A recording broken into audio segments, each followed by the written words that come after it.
On ne peut pas faire couple, ça dépend avec quoi. Partons d'une remarque que Freud fait dans son commentaire sur Gradiva de Jensen. Il évoque le fameux mot lancé par une courtisane à Venise au jeune Rousseau suite à un fiasco très humiliant. Elle le quitte en lui lançant « Zanetto, Jean-Jacques, lascia le donne e studia la matematica » « Laisse les femmes et étudie les mathématiques ». À son retour à Paris, Rousseau se met à fréquenter les salons. Mais un jésuite, célèbre à l'époque pour l'invention de ce qu'il appelait le clavier oculaire, lui donne un conseil. Il lui dit « À Paris, on n'arrive que par les femmes. Simplement, la prudence, pour un sage que vous devez être, c'est de considérer que les sages doivent être comme les asymptotes auprès des femmes, s'en approcher toujours, mais ne les toucher jamais. » Asymptote, étymologiquement, veut dire ce qui ne peut se toucher. Il y a donc là une mathématisation amusante de l'impossible du rapport sexuel, et évidemment, on va s'empresser de relever les défis. Je vais donner deux exemples.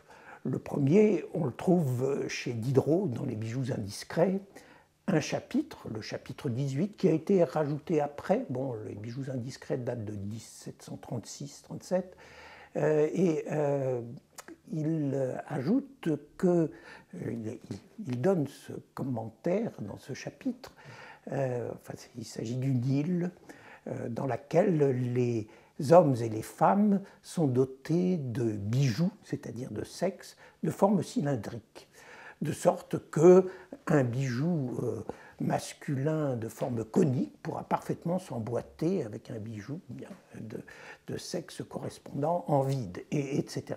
Bon.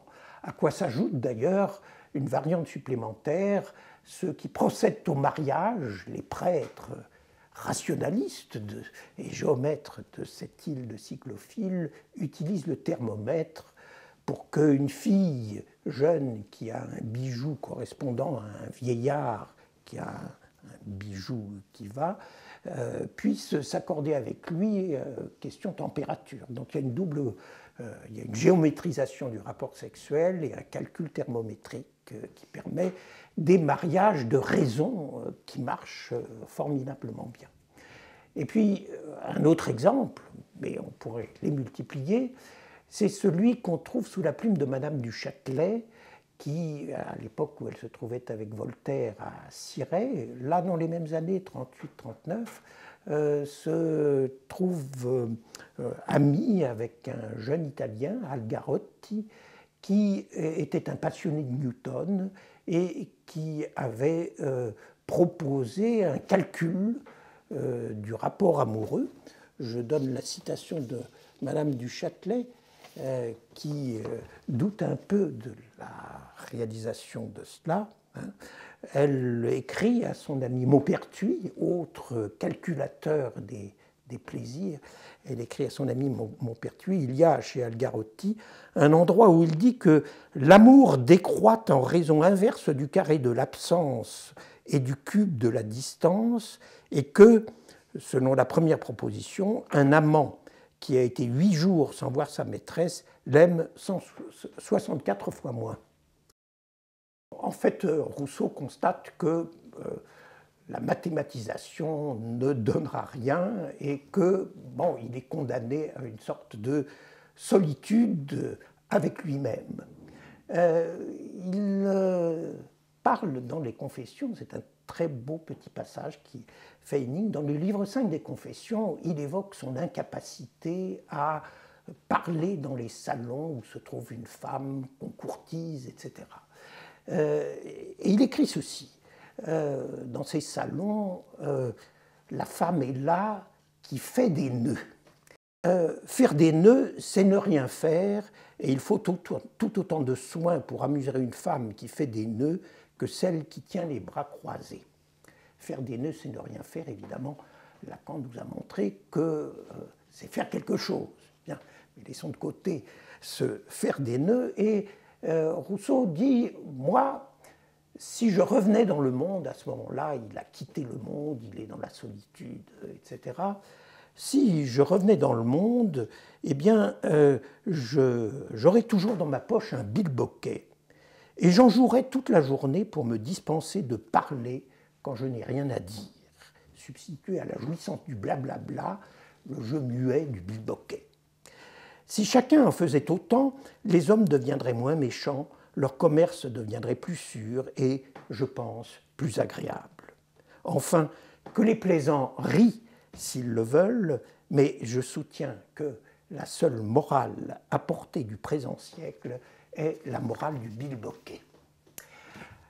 Alors, évidemment, on pourrait transposer à ce qui se passe aujourd'hui dans notre monde où nous n'avons pas de bilboquet, mais nous avons toutes sortes d'objets A ou autres substitutifs avec lesquels on joue, au fond, faute de pouvoir parler et en parlant de rétablir un rapport sexuel. Ce qui est amusant, c'est que cette morale du bilboquet à présent du présent siècle, pour le présent siècle, Marivaux l'avait déjà évoqué dans un texte de jeunesse mal connu. En 1713, le jeune Marivaux publie une sorte de conte allégorique intitulé « Le bilboquet ». C'est l'histoire d'un jeune amant qui découvre avec amertume et finalement désespoir que sa maîtresse a été gagnée de la contagion du jeu du bilboquet. Et tous les autres amants sont aussi dans le même désespoir de voir leur maîtresse, mais les maîtresses aussi, parce que les amants se mettent aussi à jouer au jeu du bilboquet, et finalement, on ne se parle plus, tout le monde se met à jouer avec son bilboquet. Cette épidémie de bilboquet remonte d'ailleurs très haut. On trouve le jeu dans Gargantua, c'est un des jeux de Gargantua, mais ce qui le met en vogue et provoque une fureur du bilboquet se passe sous Henri III, à la fin du XVIe siècle, où Henri III joue au bilboquet avec ses mignons, d'où des critiques, on ne gouverne plus, on joue au bilboquet. Et puis l'épidémie va se calmer sous Louis XIII et surtout sous Louis XIV, mais réapparaître avec violence, avec fureur, au début du XVIIIe siècle, bon, où on se met à jouer au bilboquet. Et on a des images de ce jeu du bilboquet, évidemment exagérées, qui montrent bien que, au fond, chacun a trouvé son objet substitutif à l'absence de rapport sexuel, à l'impossible du rapport sexuel. On voit des couples se former dont chacun joue au bilboquet, mais joue au bilboquet devant l'autre en disant, les images sont très drôles parce que c'est accompagné de remarques de la femme par rapport à l'homme et de l'homme par rapport à la femme. Ça y est, j'ai réussi le premier à le mettre dans le trou. Ou l'homme, ah non, c'est moi qui ai gagné.